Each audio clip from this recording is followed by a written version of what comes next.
कायदा मान, सुख शांति और आनंद का मान। बिना आत्मनियति के, बिना आत्म श्रद्धान के, बिना स्वभाव की सुरति के जीव का सुख शांति और आनंद का मान प्रारंभ नहीं हो सकता। हमारे जीवन में यदि हमें सुख शांति और आनंद को लाना है, प्रकट कराना है, तो हमें अपने स्वभाव से जुड़ना पड़ेगा। आत्मा से, चेतना से, ज्ञान चेतना से, दर्शन चेतना से जुड़ना ही पड़ेगा। 3 तरह की चेतना है, कर्म चेतना, कर्म फल चेतना और ज्ञान चेतना। और कौन सी? कर्म चेतना, कर्म फल चेतना और एक ज्ञान चेतना। आ रहा है? इन तीनों में से मैं कौन सी चेतना हूं? पता है आपको? जो सिद्ध भगवान है वो सिर्फ ज्ञान चेतना है, वहां कर्म और कर्म फल चेतना नहीं है।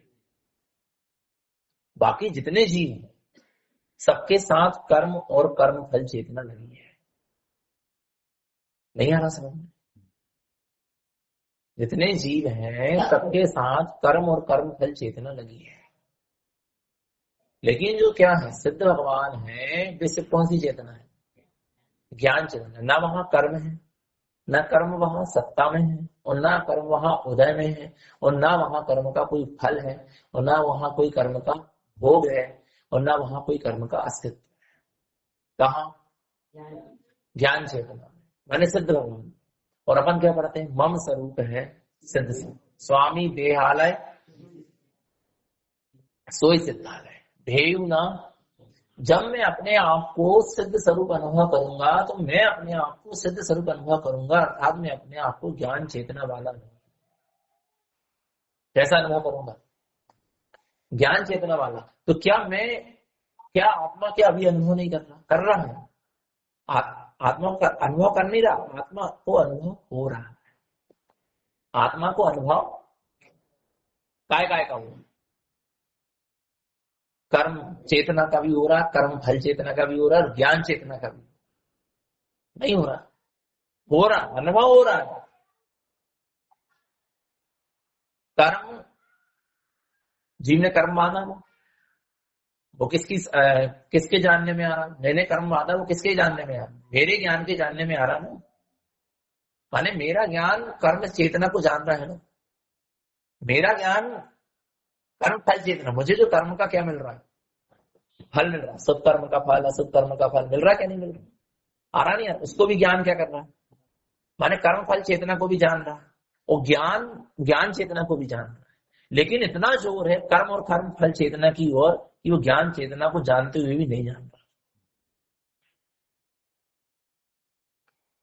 ज्ञान चेतना सामने होने के बाद भी, अपना परम परिणामी शुद्ध ज्ञान भाव सामने होने के बाद भी उसको जान नहीं पा, क्योंकि जोर किस तरफ का, रुचि किस तरफ की, लगाव किस तरफ का, लगन किस तरफ की है, रसधारा किस तरफ की है?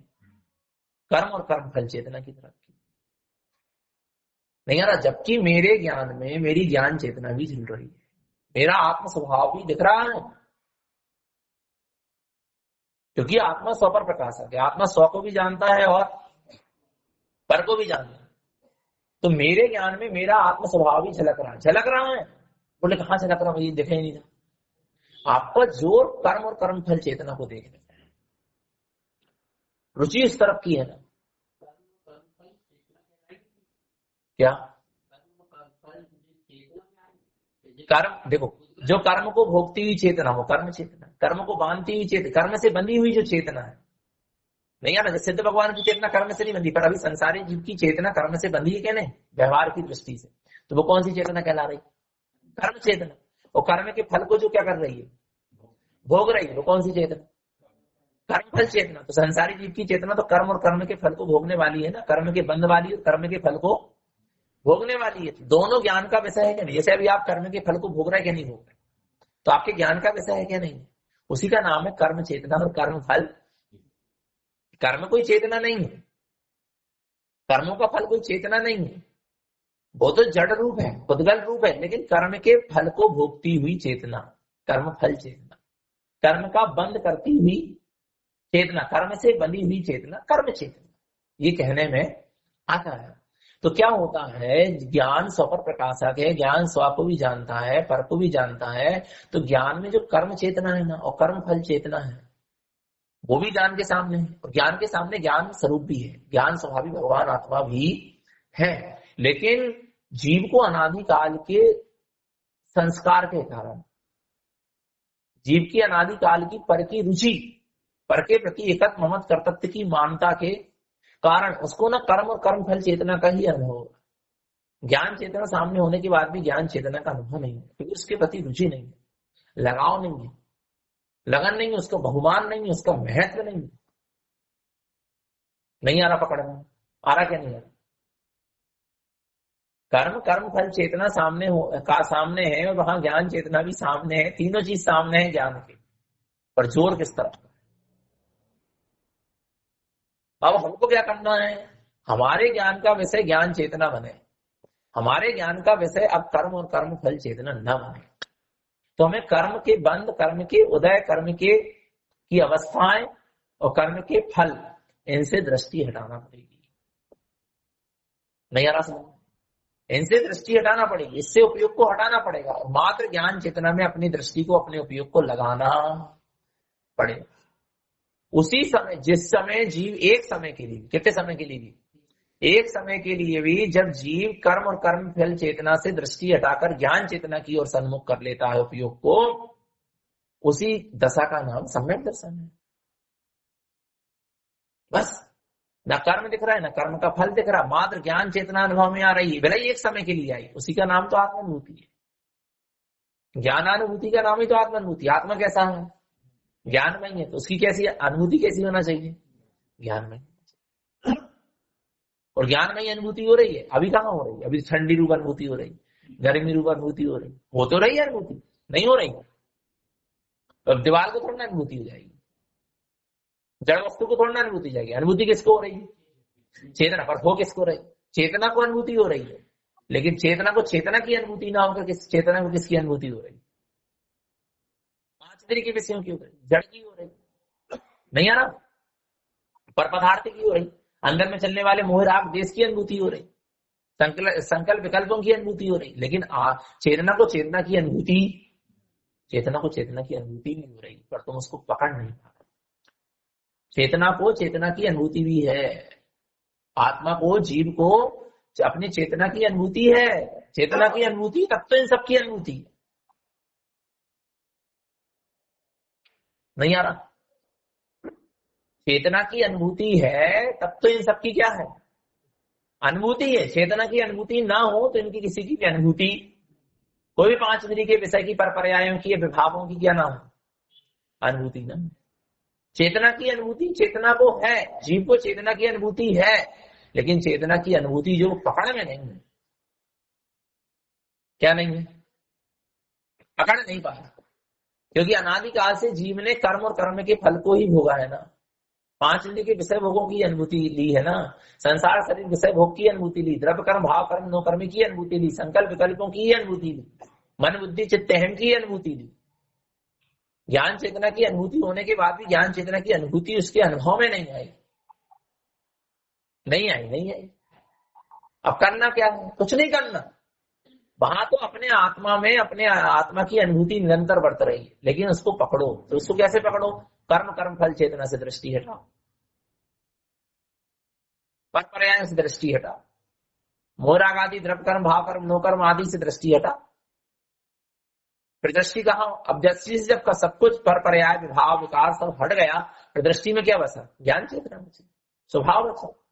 इसी का नाम तो सम्यक दर्शन। भले ही एक समय के लिए ऐसा हो, अगले समय में फिर वो सबकी सब उदय में आ जाए, लेकिन एक समय की तो स्थिति बने। कितने समय की? एक समय की ऐसी स्थिति हमारी बनना चाहिए।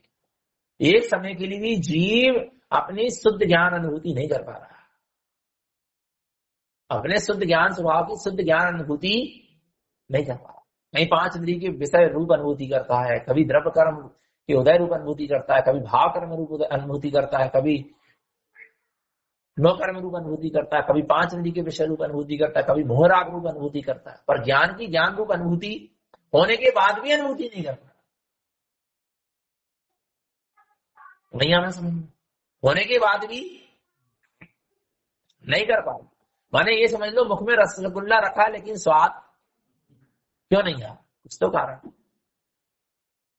क्यों नहीं आया? बोलो ना। अच्छा, नहीं आ रहा क्या स्वाद? स्वाद तो आ रहा है, स्वाद ले नहीं रहा। क्यों नहीं ले रहा? उपयोग और कहीं जुड़ा है। ऐसे तेरे ज्ञान में तेरा आत्मा है, शुद्धात्मा है, परमात्मा है, सिद्ध स्वरूप है, अनंत चतुष्टय है, दर्शन ज्ञान में ही चेतना है, सब कुछ है, लेकिन तू उसकी अनुभूति ले नहीं पा रहा। होने के बाद अनुभूति नहीं ले पा रहा, क्योंकि तेरी दृष्टि, तेरा उपयोग, तेरा रसधारा, तेरी माने जीव की रुचि, लगाव, लगन, प्रतीति, प्रीति, वेदन सब पर के प्रति पड़ा है। नहीं आ रहा समझ, इसलिए नहीं ले पा रहा। नहीं लगता कई बार कि मुख में रखे रसगुल्ला का स्वाद नहीं आ रहा। पता कितनी मूर्खता। ऐसे अनुभव में झूलता हुआ आत्मा का अनुभव नहीं हो पा रहा। आत्मा सामने होने के बाद भी, मैं ही आत्मा होने के बाद, मैं ही 3 लोक का त्रिलोकीनाथ भगवान आत्मा होने के बाद उसका वेदन नहीं कर पा रहा। लग नहीं रहा है ऐसा। एक बार लग तो जाए अंदर से, और एक बार उसके लिए बैठ तो जाओ। जीव कभी आत्मा के लिए नहीं बैठा, चेतना के लिए नहीं बैठा। अभी आप बैठे हो ना, आप अंदर से खोज के देखना कि अभी बैठे ना आप, किसके लिए बैठे हो? तत्व की चर्चा सुनने बैठे हो तो तत्व की अनुभूति के लिए बैठे के नहीं? तत्व के लिए बैठे के नहीं बैठे? आत्मा के लिए बैठे के नहीं बैठे? खोज के देखना अपने अंदर, खोज के देखो अपने अंदर। अभी आप भैया जी के लिए बैठे हो, समाज के कर्तव्य निभाने के लिए बैठे हो। भैया जी आए, कोई त्यागी वृत्ति आया, साधु संत आया, बैठना चाहिए। मंदिर चले जाओ, 1 घंटा पुण्य का बंद होगा, फालतू चीजों से बचेंगे। आत्मा टाइम पास है क्या? है? बोलो ना, विचार करना। भगवान आत्मा, कभी आत्मा को नहीं बैठे आप? बोले बैठते तो भैया रोज मंत्र जप करते हैं, स्वाध्याय करते हैं, समाई करते हैं, 12 भावना पढ़ते हैं, ये करते हैं, वो करते हैं, पर आप परंपरा निभाने के लिए बैठे।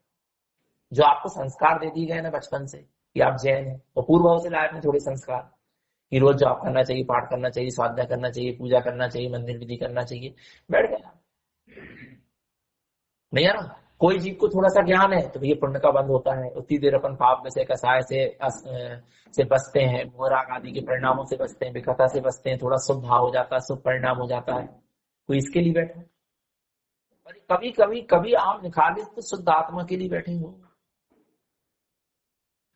विचार करना। भगवान कुछ ना कुछ जीव लेकर बैठा है, खाली होके नहीं बैठा है। भगवान खाली होके बैठ जाए तो त्रिकाली अभी अनुभव में आ जाए।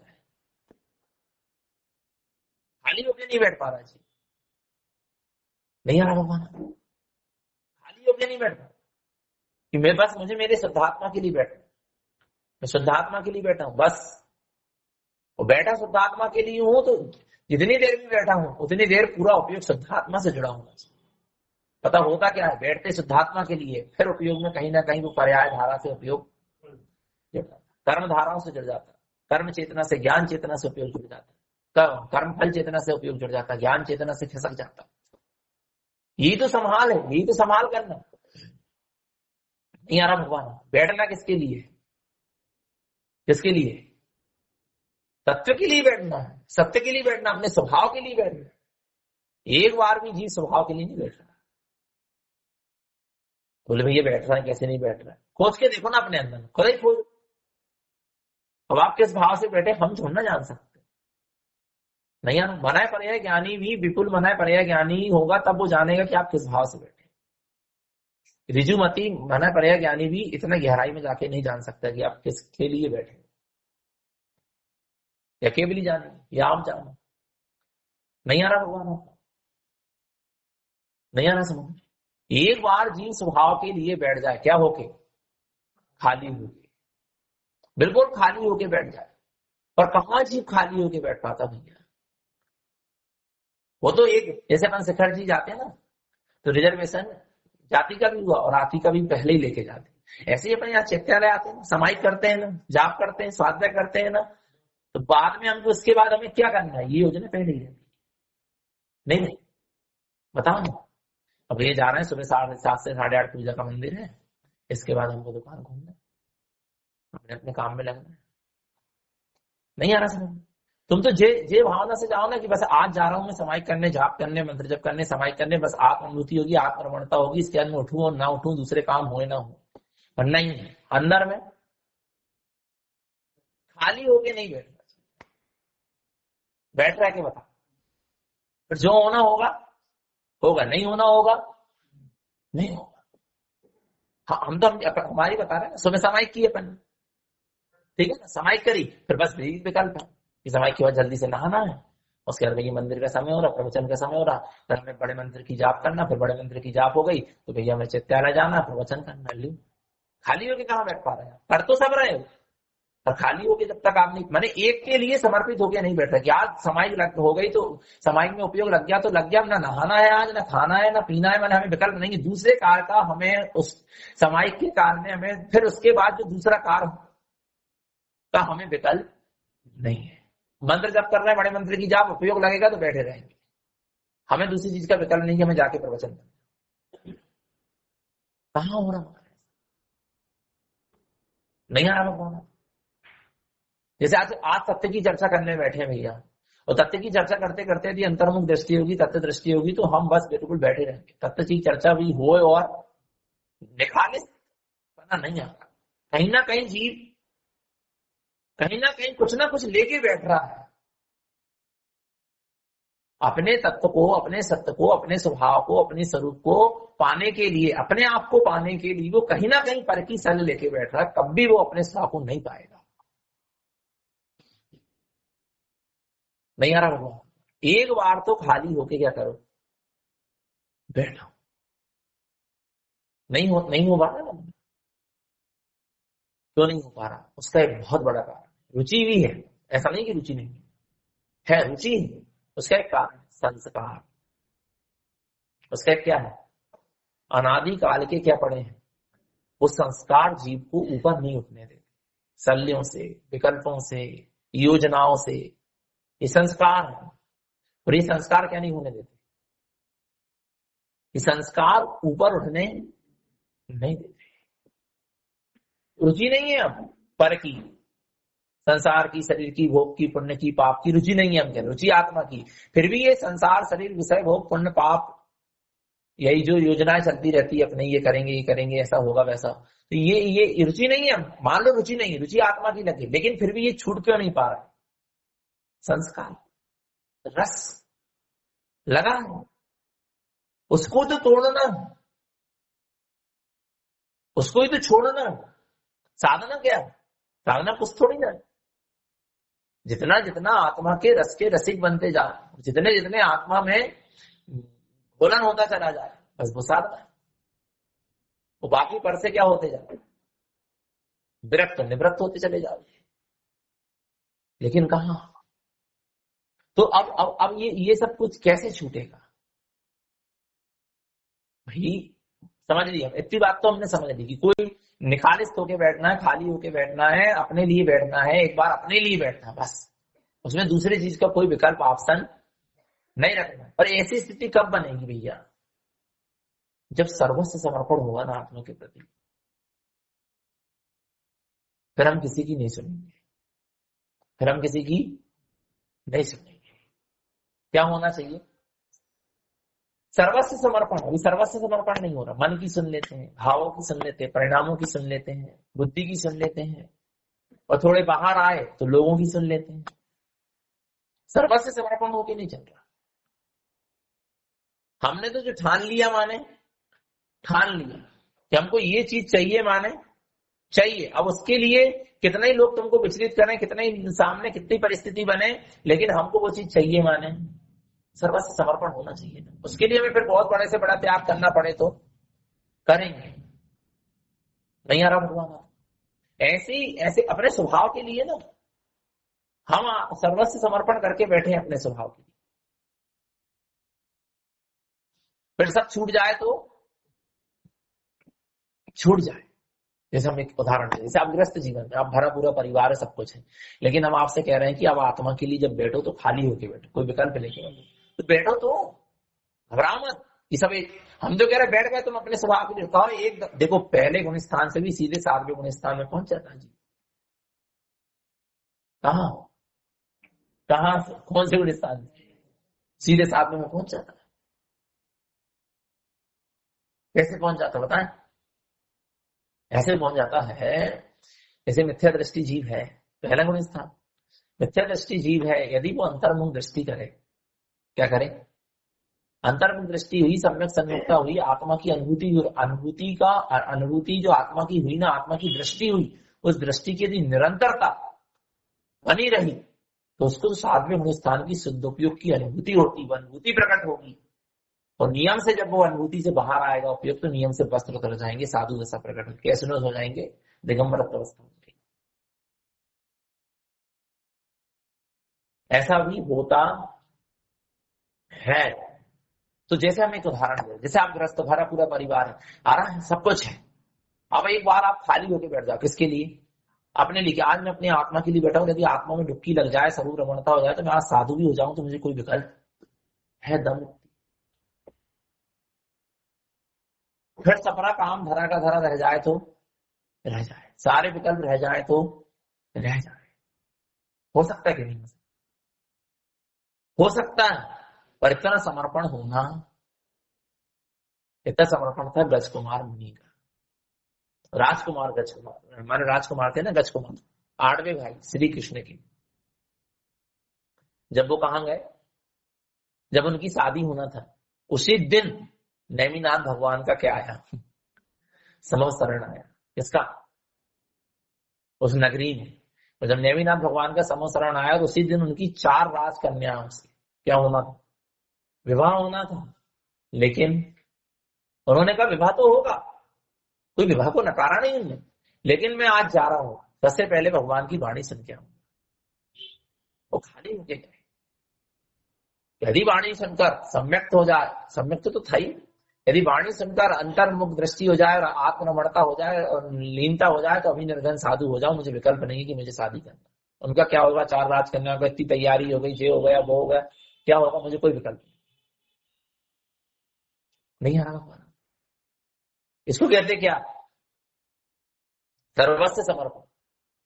और जहां उनको भगवान की देशना सुनी, अंतर्मुख दृष्टि हुई, आत्मरमणता होने लगी, अंदर में सदुपयोग प्रकट हो गया, शुद्धम प्रकाशन सिद्धांत तत्व की अनुभूति प्रकट होने लगी, बस चकचकायमान अपना चैतन्य तत्व अनुभूति का दृष्टि का विषय बन गया, ज्ञान का विषय बन गया, चारित्र का विषय बन गया, रत्नात्रय अंदर से प्रकट हुआ। बस ऐसी डुबकी लगी कि सीधे वस्त्र ही उतरे, दिगंबर अवस्था हो गई, निर्गंध भावलिंगी वीतरागी जिनेश्वरी दीक्षा हो गई भगवान के समवसरण में भैया। फिर विकल्प नहीं हुआ, क्या होगा क्या नहीं होगा,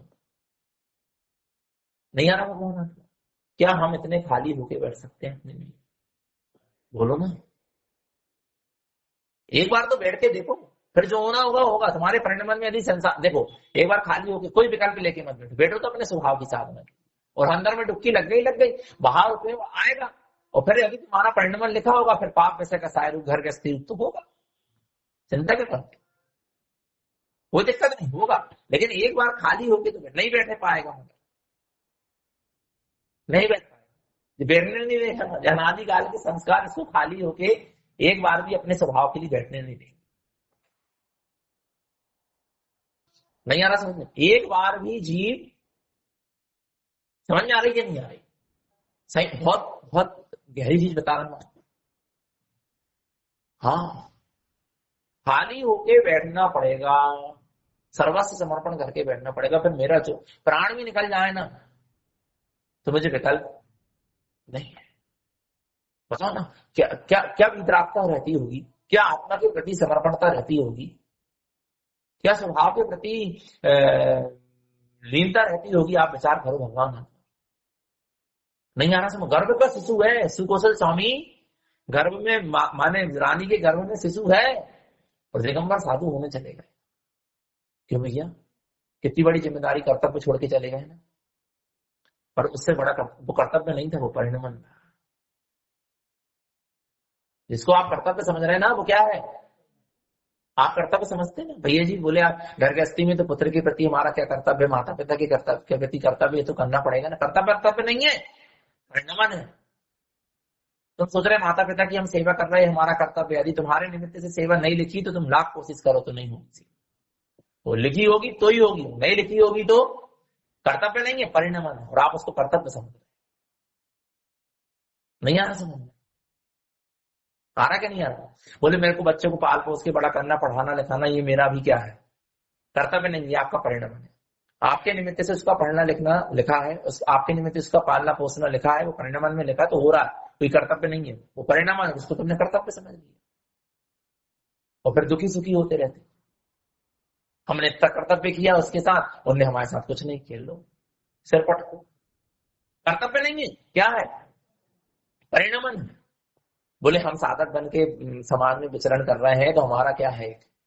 कर्तव्य की जगत के जीवों को, मैंने समाज वालों को उपदेश, वो हमें आहार करा रहे हैं तो हमारा भी कर्तव्य बनता है कि हम उनको उपदेश दें। कच्चे उपदेश देना कोई कर्तव्य नहीं है, परिणमन है। यदि परिणमन में ना हो तो हम चाहे भी उपदेश देना तो नहीं दे सकते। परिणमन चल रहा है, जो कोई कर्तव्य है नहीं। यार ये कर्तव्य थोड़ी ना, ये क्या है? आपके पदान में लिखा हमारे निमित्त से वाणी सुनना, तो हमारे मुंह से वाणी निकल रही है, आप सुन रहे हो, ये परिणमन चल रहा है। मेरा कोई कर्तव्य थोड़ी ना। मेरा चलते हुए परिणमन में मेरा क्या कर्तव्य? चलते हुए परिणमन में मेरा क्या कर्तव्य? कोई कर्तव्य नहीं, पर कर्तव्य का भार मूल पे है और कुछ नहीं।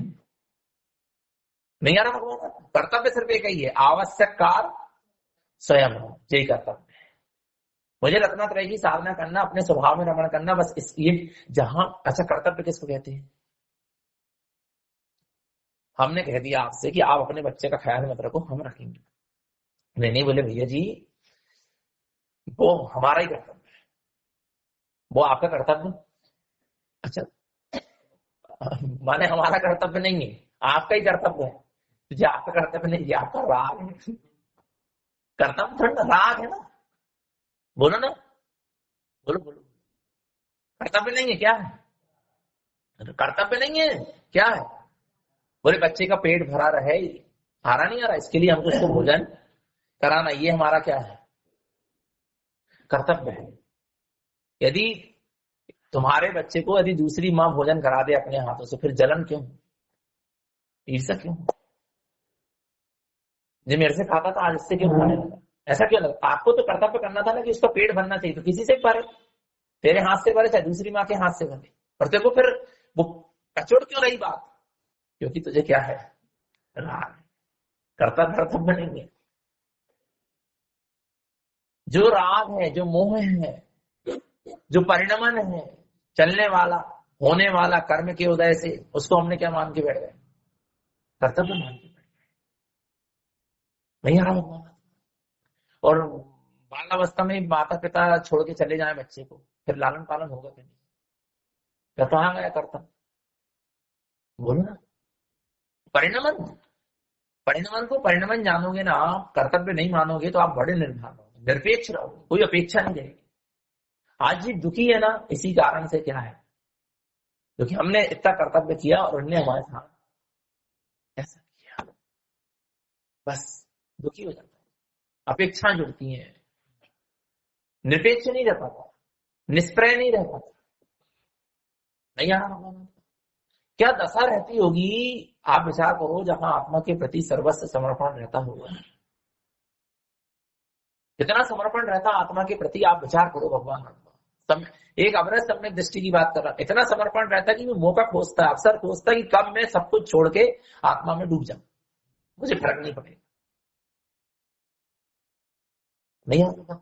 चार स्त्रियां के साथ विवाह होना है, पूरी तैयारी हो चुकी, सब कुछ हो चुका है, और फिर अपन होते तो ये तो पैसा खर्च होगा तो ना कि एक दिन तो शादी करा ही ले, फिर दूसरे दिन बिलाई नहीं हो जाए, कचू तो ले।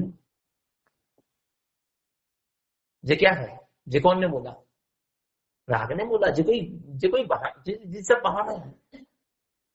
जैसे हम बता रहे थे, नहीं बता रहे, आहार के लिए जाए, महिलाओं ने बहुत सारे भोज पदार्थ बनाई, अरे ये नित्य मेहनत करी तो एक एक चीज तो ले ही लो, कच्चू नहीं है, नहीं आ रहा भगवान, ये तुम्हारा राग, ये तुम्हारा क्या है, मत लियो ना तुम, दृढ़ रहो तुम अपने।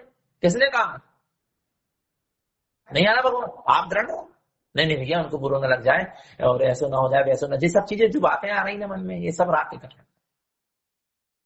नहीं नहीं भैया, इतनी मेहनत करें, देखो सुबह से लगी नहीं, तब एक आध चीज तो ले ही लो भैया। क्या है, खुद तो खाने हैं।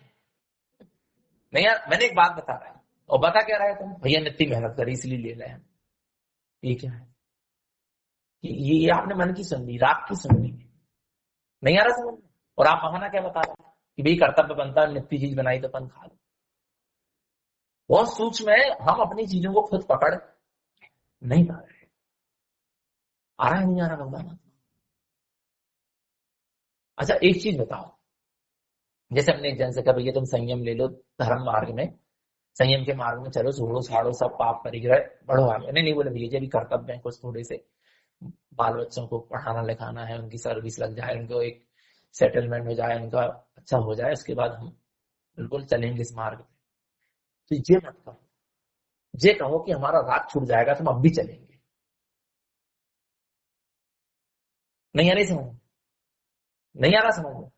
बच्चा पढ़े लिखे ना, शादी होए ना हो, दुकानदारी लगे ना, सर्विस में अपने पैरों में खड़ा होए ना हो, लेकिन यदि हमारा रात छूटता है तो हम अब भी निकल जाएंगे। फिर तो आपकी साधना और आपका मार्ग तो दूसरे पे पर पे आधारित हो गया। फिर आप साधक कहाँ हैं, आपको आत्मा की रुचि कहाँ है, नहीं। अरे भाई, अभी मेरे अंदर से रात का परिणाम खत्म हो जाए तो अभी मैं उस अबोध बालक को अबोध अवस्था में छोड़ के साधु हो जाऊं, मुझे टेंशन नहीं है। पर बहाना क्या है, अभी ये थोड़े थोड़े कर्तव्य हैं, कर लें वो कर लें, सब निश्चिंत आ जाए हमें, फिर हम सब कुछ कर लें। कुछ नहीं आने निश्चिंत। 3 काल ऐसे निकल जाएंगे, अनंत काल निकल जाएंगे, कभी कुछ नहीं है।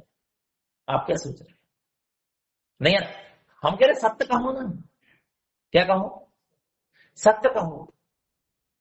ये सत्य कहो कि हमारा राग पड़ा है, हमारा मुंह पड़ा, इतना तो ज्ञान में आना चाहिए भैया, इसलिए चीज छूट नहीं पाती। ये मत कहो कि कर्तव्य है, अभी इस परिस्थिति में, इस अवस्था में है, अभी ऐसी अभी हमारी अवस्था थोड़ी दूसरी है, जय ऐसा नहीं, ये सब बहाने हैं।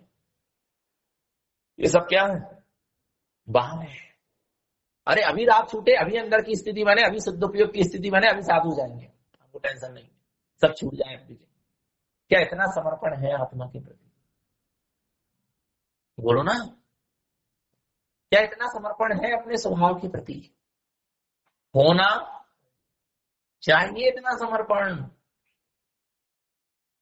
नहीं आ रहा भगवान, होना चाहिए इतना समर्पण, किसके प्रति, अपने स्वभाव के प्रति इतना समर्पण होना चाहिए।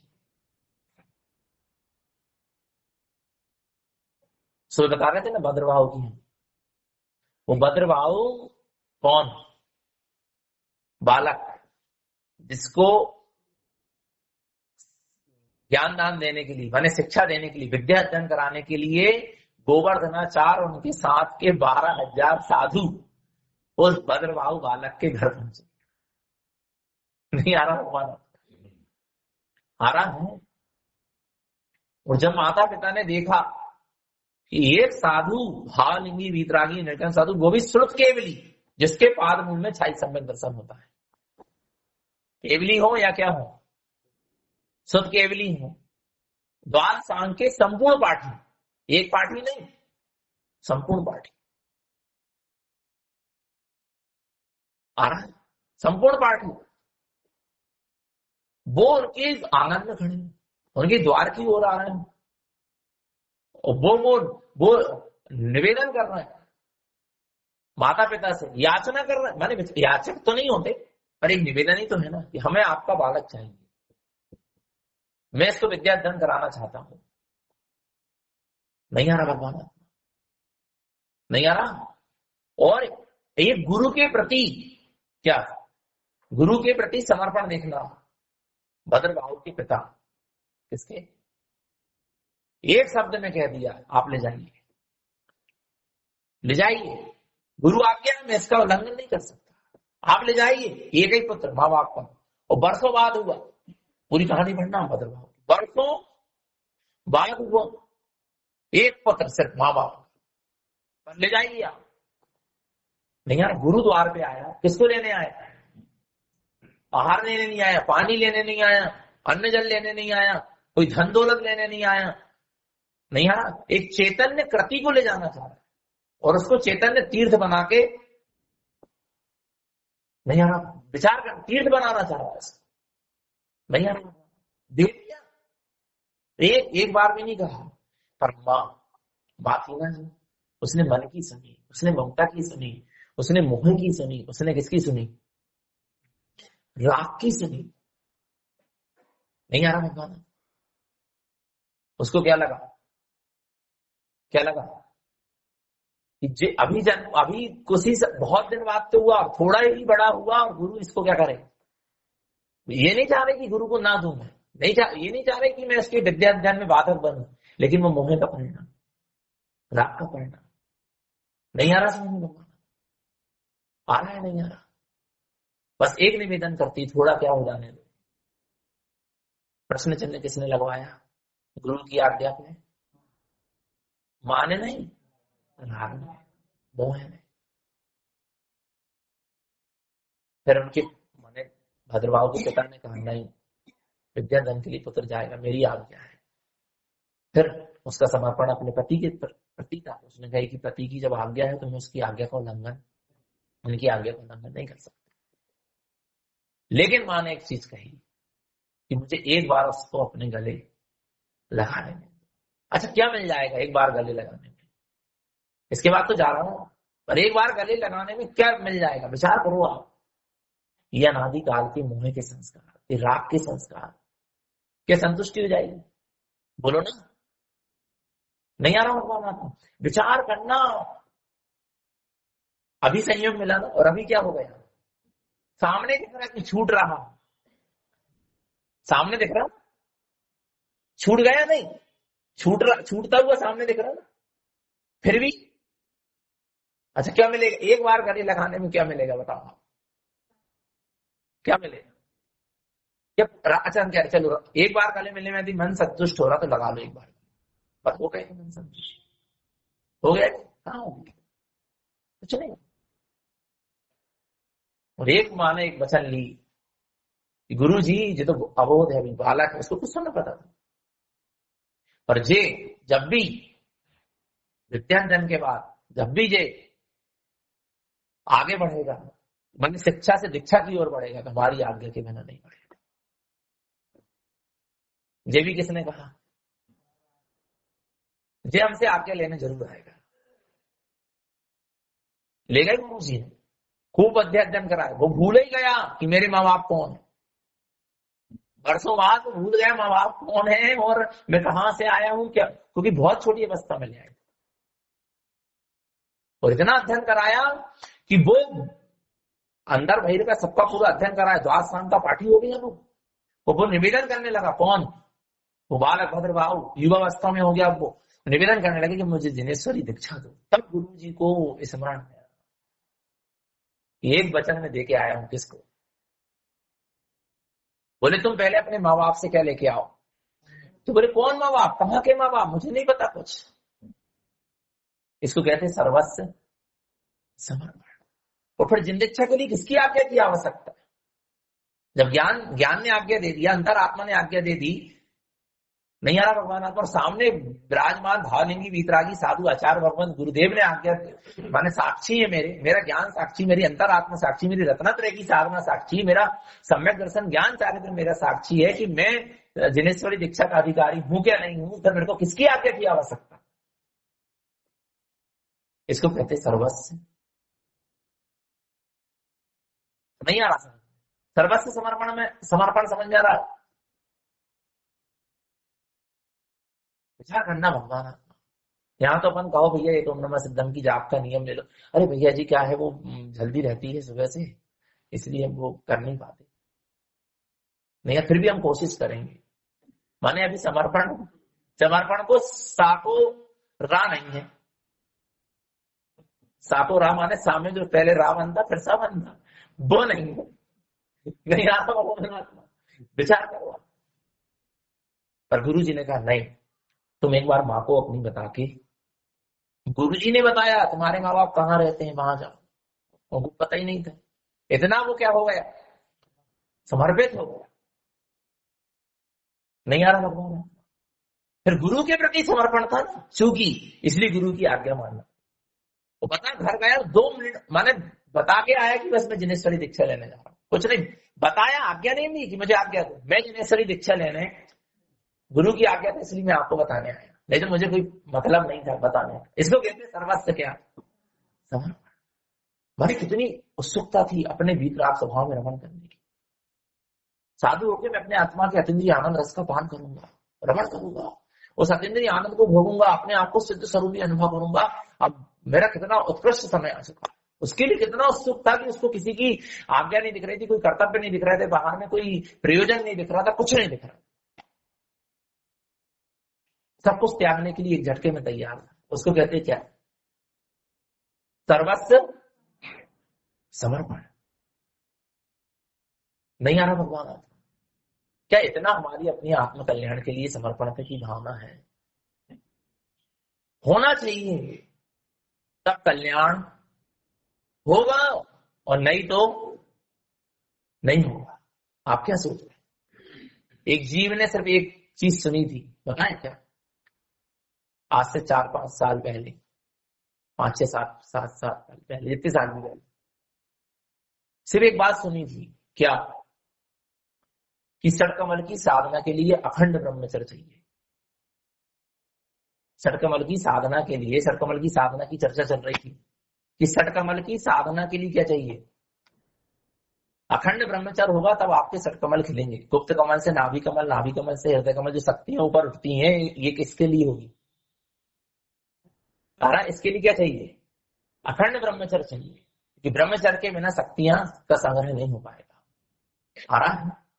उसी दिन जीव ने संकल्प कर लिया कि हम अपना जीवन ब्रह्मचर्य से व्यतीत करेंगे, बिना सोचे, माने उसके आगे पीछे कोई प्रश्न चल नहीं। इसको कहते हैं क्या, सर्वस्व। उसके पीछे ये नहीं कि अभी कुछ समय हुआ है, विवाह हुए, स्त्री का क्या होगा, स्त्री के परिणामों का क्या होगा, स्त्री के भाव का क्या होगा, मेरे आगे चल के परिणाम यदि विचलित हुए सामने वाले के प्रति तो मेरे भावों का क्या होगा, कोई मतलब नहीं। एक संकल्प हो गया, माने जीतेंगे, सब भावों को जीतेंगे, सामने कर्म की धारा आएगी उसको जीतेंगे, परिणामों को जीतेंगे, सब चीजों को जीत लेंगे। नहीं आ रहा भगवान आत्मा, लेकिन हम आगे बढ़ेंगे, हम अपना कल्याण, इसको कहते हैं क्या, इसको कहते हैं समर्पण। नहीं आ रहा भगवान आत्मा। वो भद्रवाहु क्या हुए, मुनि हुए, और जब वो मुनि हुए, गोवर्धनाचार्य ने अपने 12,000 साधुओं को भद्रवाहु को सौंप दिया और कह दिया, आज से तुम मेरे आचार्य हो और मैं अब आचार्य पद का त्याग करता हूं। नहीं आ रहा भगवान। और इतनी क्षमता, इतने सक्षम कौन, भद्रवाहु की, उनने अपनी पिता की संपत्ति को घटाया नहीं, क्या करा, बढ़ाया, और भद्रवाहु आचार्य ने 12,000 साधु को तैयार किया। इस तरह भद्रवाहु श्रुत केवली, पंचम श्रुत केवली भद्रवाहु आचार्य के 24,000 शिष्य थे इस भारत देश में, उत्तर भारत में विचरण किया 24,000 कितने शिष्यों ने। यार चैतन्य तीर्थ की स्थापना कर, जड़ तीर्थों की नहीं, किसकी, चैतन्य तीर्थ की स्थापना करी। नहीं आ रहा भगवान। विचार करो, जब उत्तर भारत में 12,000 साधुओं का, भावलिंगी वितरागी साधुओं का विचरण होता होगा तो क्या दशा होती। और सब कैसे हुआ, समर्पण। कैसे हुआ, सर्वस्व समर्पण में स्वार्थ नहीं होता, अपेक्षा नहीं होती, अपेक्षा से फर्क नहीं पड़ता।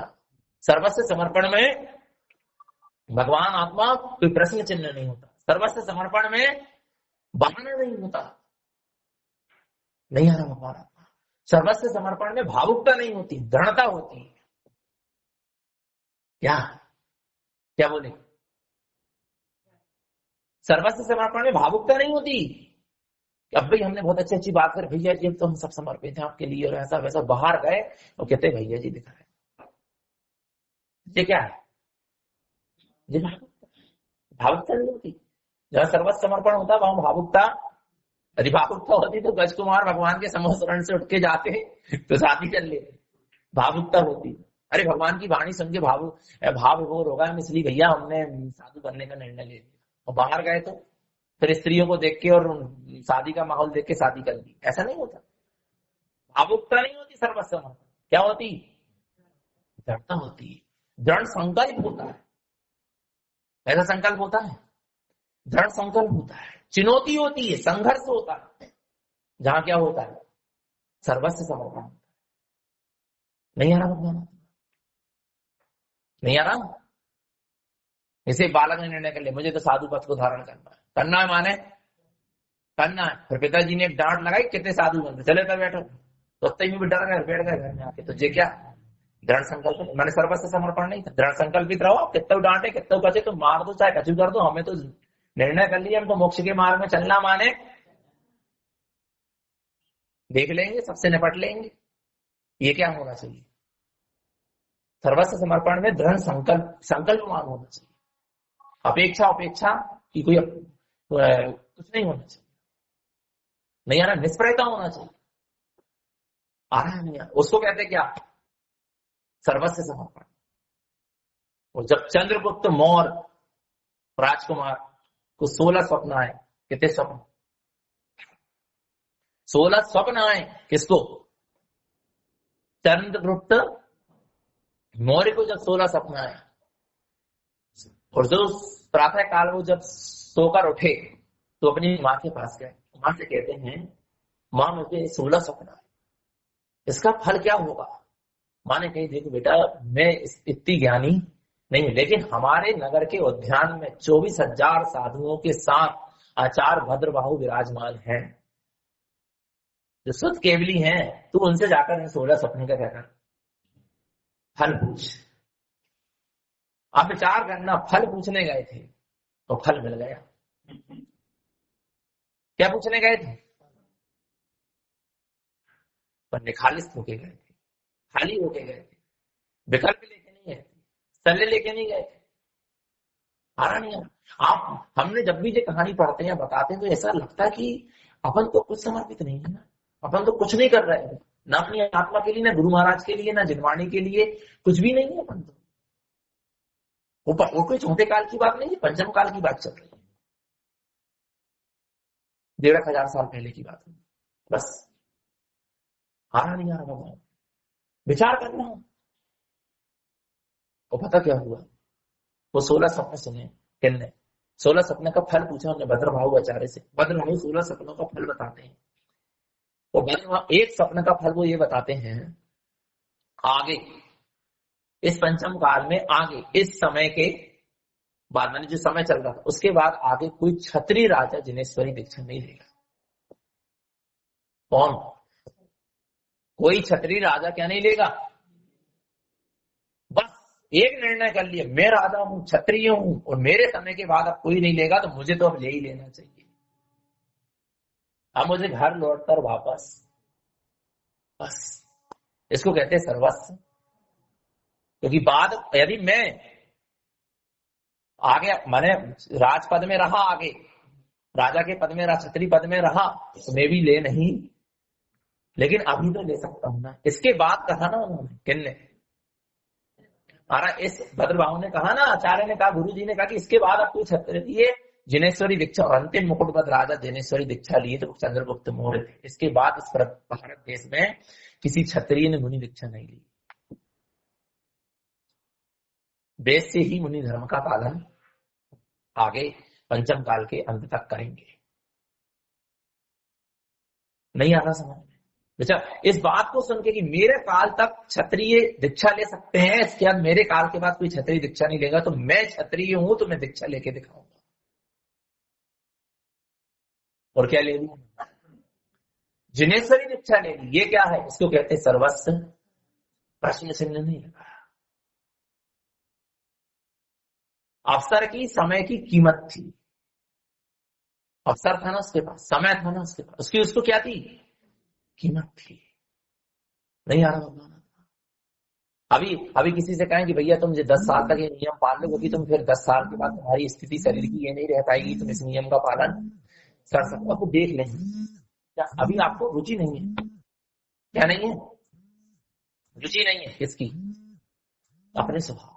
समर्पण नहीं है अपने आत्म कल्याण के लिए, समर्पण नहीं है अभी गुरु की वचनों पर, समर्पण नहीं है अभी जनवाणी की वचन, अभी समर्पण नहीं है अपने आत्म कल्याण के। जब तो अपन बहाना बनाते हैं, कल पे आत्म कल्याण को कल पे डाल रहे हैं, माने आपका आत्म कल्याण के प्रति समर्पण, सर्वस्व समर्पण है।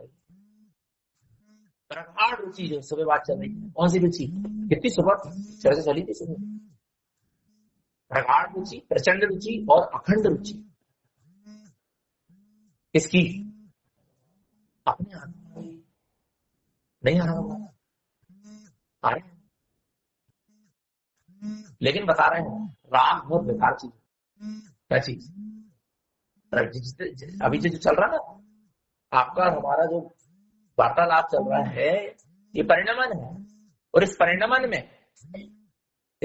में जितना राग है उतना कर्म का क्या है, जितनी वीतरागता कर्म की क्या है, पर वही तो राग है, पर चल रहा परिणाम। और राग का परिणाम जहां अच्छा इतना खुलासा करके इतनी भड़के क्यों समझा रहे? क्यों समझ? लगता है ना कि जीव क्या हो जाए, कैसे न कैसा करके समझ जाए, इसकी रुचि बन जाए। कोई धन दौलत की बात चल तो नहीं रही, या दान पुण्य की बात तो अपन करनी नहीं है ना, इसमें मेरा कुछ पर्सनल हित हो या आपका कोई मान ख्याति का काम, यहाँ तो बात क्या की चली जा रही। निखालसता की बात कि अपने स्वभाव से जुड़ जाओ, जैसे बने वैसे जुड़ जाओ, एक बार दृष्टि कर लो अंतर में, जान लो पहचान लो अपनी सत्ता को, अपनी शक्ति को, प्रगाढ़ रुचि कर लो अपने आप। इतनी गाढ़ रुचि हो जाए कि उस रुचि के सामने दूसरी रुचि टिक ही ना पाए, नहीं है? इतनी अपन को प्रगाढ़ क्या होना चाहिए? अपने स्वभाव की रुचि होना चाहिए। क्यों नहीं बन पा रही? कुछ तो कारण खोजो सब अपने अपने।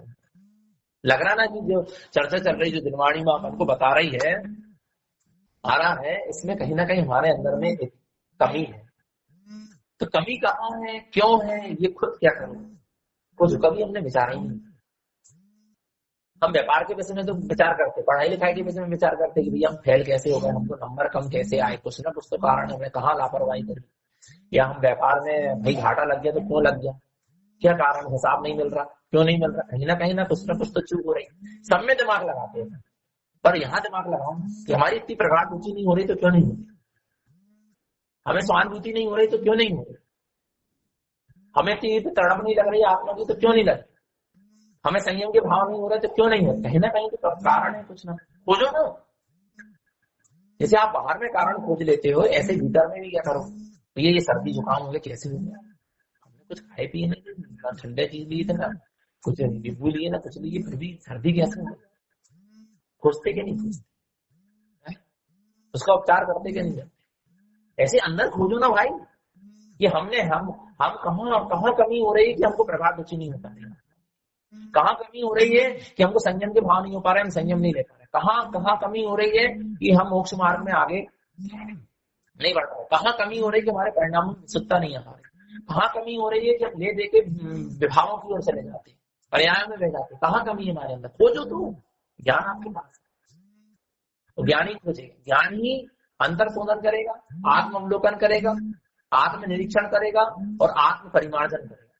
ज्ञान ही करेगा जो कुछ करे, हम बता सकते, समझा सकते, इसके अलावा हम कुछ नहीं करते। पर स्वयं को अपने अपने ज्ञान का अवलंबन लेके अंतर शोधन, आत्म अवलोकन और आत्म निरीक्षण, आत्म शोधन सब करना नहीं आ रहा। परिमार्जन, खुद को ज्ञान ही तुम्हारे अंदर के सारे दोषों का परिमार्जन करेगा। पर हम खोजो, अपन अपने लिए दिमाग नहीं लगा, अपन दिमाग माने मति शुद्ध ज्ञान की शक्ति किसके लिए लगा रहे, घर के लिए सब लगा। भैया ये दिमाग में सीढ़न आ रही, कैसे आ रही, कुछ तो बात कहते पूरी सीढ़न हो गई तो दिख नहीं रही अनादिकाल से, दीवार की सीढ़न जरूर दिख रही, कहाँ से सीढ़न आएगा, क्या बात है, सीढ़न क्यों आई, कहीं ना कहीं तो पानी भरा रहा है, या कहीं ना कहीं तो भाई कुछ ना कुछ तो नमी है। रहते इतनी सीढ़न हो गई, मोह की, राख की, देश की, कसाई की, पर बाकी फिकर है। कितनी अच्छी सी चीज की व्यक्ति को कितनी ले सकती भैया, ये दीवार कैसे चढ़ गई यार, इसकी तराई करेगी फिर भी भैया बापू बुधगर को करने में बहुत चढ़ गई। लेकिन कितना दिमाग लगा रहे हैं, जो अपने हाथ में नहीं है उसका दिमाग अपन कितना लगा रहे हैं, और जो अपने हाथ में है यानी जो अपने जिसका अपन अपन साथ कर सकते उसकी तरफ दिमाग नहीं आ रहा। विचार करो, कुछ अपने लिए सोचो, अपनी आत्मा के लिए, अपनी चेतना के लिए सोचो।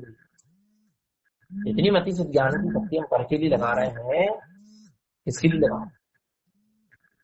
अपने स्व के निर्णय के लिए, स्व की स्मृति के लिए, पर के लिए हमने बहुत अपना समय शक्ति सामर्थ्य उपयोग क्या करा है, बर्बाद किया। हम आपसे नहीं कह रहे, हम ये अपने आप से भी कह रहे हैं। अब अपने विषय में सोचो, अपने विषय में विचारो, अपने विषय में निर्णय करो, अपने विषय में देखो, अपना देखो। अब अपना नहीं आ रहा, अपना देखना शुरू करोगे, अपनी आत्मा का देखना शुरू करो। पता अपन जिनका देख रहे हैं ना, खुद परिवार, माता पिता, भाई बहन, सबका देख रहे हैं ना, कोई हाथ नहीं लगाएंगे। जब तुम मरोगे और दुर्गति में जाओगे, कोई जिनकी तुमने इतनी फिक्र करी ना, और जिनके पीछे तुमने इतने कर्म माने, कोई एक हाथ लगाएंगे नहीं, कोई नहीं बचाने आए। तुम सड़ते रहो, मरते रहो। ईमानदारी की बात तो यही, थोड़ा तो भैया अपने लिए विचार करो, अपनी फिक्र कर लो, अपने आत्मा को।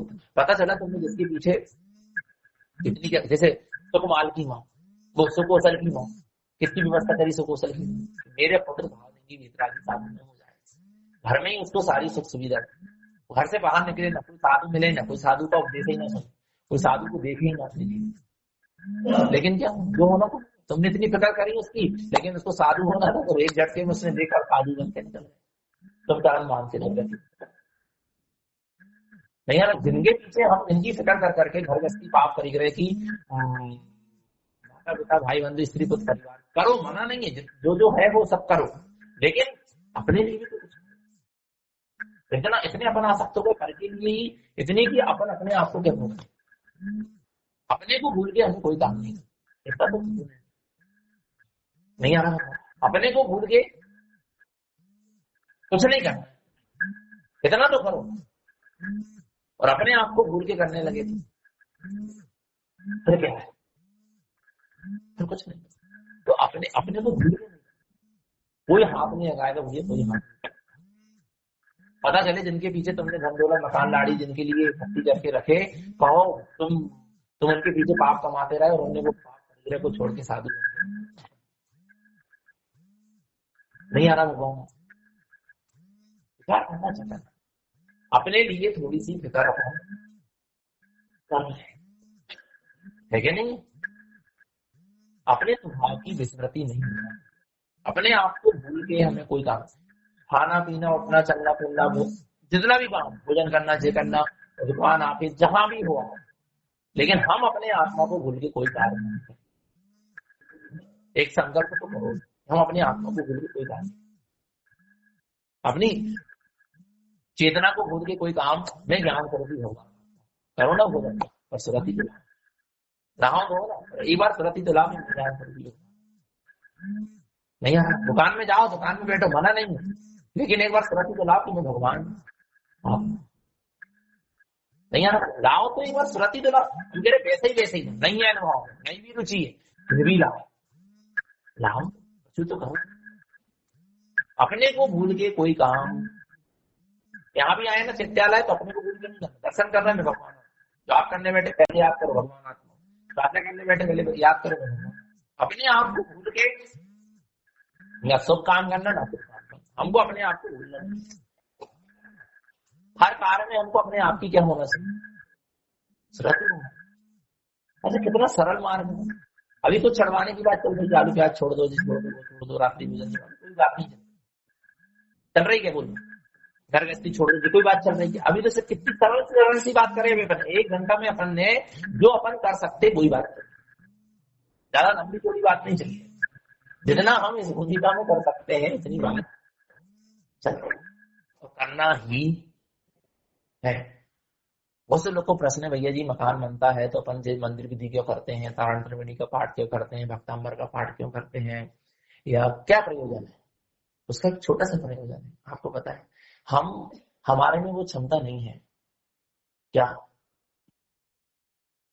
क्या कह रहे हैं? हमारे में वो क्षमता नहीं है कि हम घर गृहस्थी पाप परिग्रह का त्याग करके, इतनी दृढ़ता नहीं आ रही कि हम भावलिंगी वितरागी साधु जाए, संयम के मार्ग पर चल पड़े। पर हे प्रभु, हे पंच परमेष्ठी, हे मां जनवाणी, हे देव गुरु, शास्त्र आ रहा है।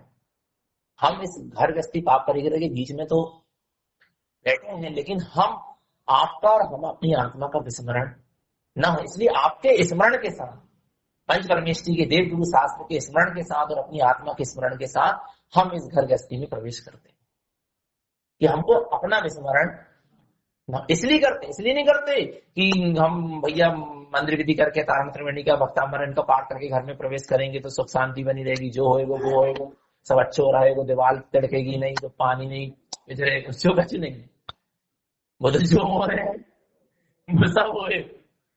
नहीं आ रहा भगवान, आ रहा नहीं आ रहा, हे भूत दही नहीं आएंगे इसमें तो जनताओं को बास नहीं होगा, जो कुछ नहीं है।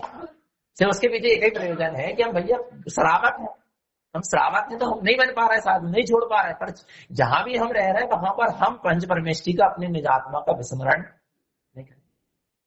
नहीं आ रहा इसके लिए, और इसके अलावा कोई प्रयोजन।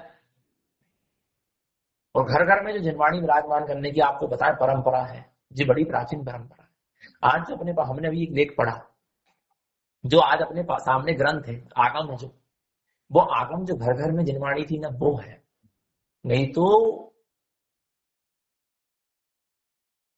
6 महीने तक जैन शास्त्रों की होली जली है। कितने महीने था? 6 महीने तक जैन शास्त्रों की क्या जली? होली जली है। फिर वे शास्त्र कहां से आए जो आज अपने सामने, जो घर घर में जिनवाणी रखने की परंपरा थी, उससे आज वो शास्त्र अपने सामने आए। इसलिए भगवान आत्मा बड़े, और पंचम काल में न देव और न गुरु, सिर्फ एक क्या है। इसलिए अपने घर में एक जिनवाणी रखने का स्थान जरूर बना।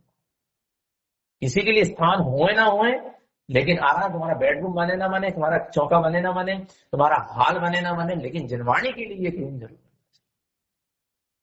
यदि अपने पास जगह है, सुविधा है, तो नहीं आ रहा भगवान। और एक रूम तो ऐसा बनाओ कि जहां जिनवाणी हो और जहां अंतिम समय हम हो, और जिनवाणी और हमारे प्राण जिनवाणी के संगों में निकले।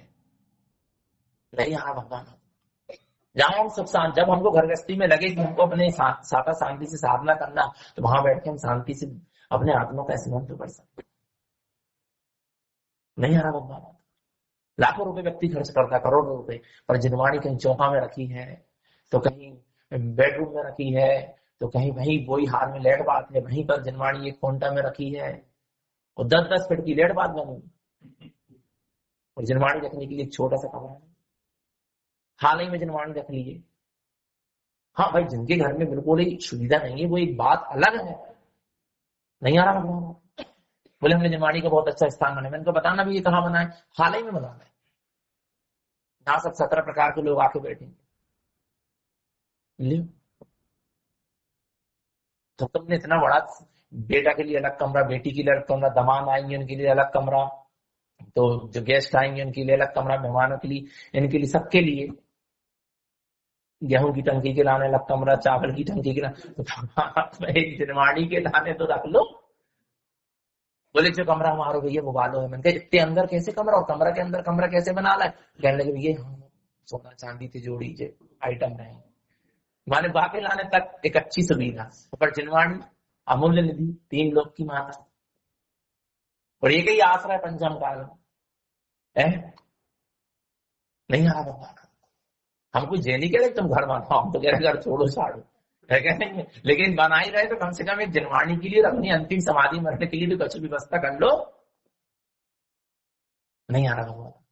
ऐसी मंगल भावना है तो भगवान अपनी आत्म कल्याण के प्रति सर्वस्व समर्पण करके चले, निरंतर मोक्ष मार्ग में आगे बढ़े, निरंतर निषिद्धात्मा की सूरत बनी रहे, अपना सबका जीवन सम्यक और संयम में बना रहे। यही सदगुरु की हम सभी भव्य जीवन के लिए पवित्र पावन देशना।